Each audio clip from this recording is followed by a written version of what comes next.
Hello and welcome back to my channel. In today's video, I'm going to show you how to open a business bank account in Finland.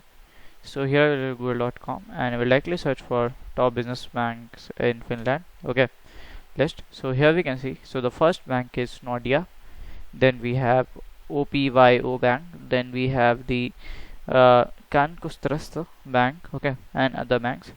So in this video, I'm going to show you how to open a business bank account in your Nordea Bank ABP. Okay, we'll likely go to the website. Okay, so to open a business account here, we will click on the R services. Then they have the corporate institution. Then we have the account. So we will likely go for the digital service like here corporate. Okay, next right here. Okay, so here we can see. So you can just visit the corporate page.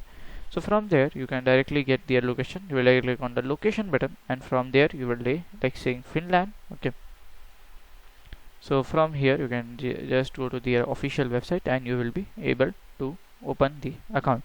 So opening the account will be requiring a valid ID proof, your uh, valid proof of address. Then you should have the minimum age of 18 and your business should be registered under the government.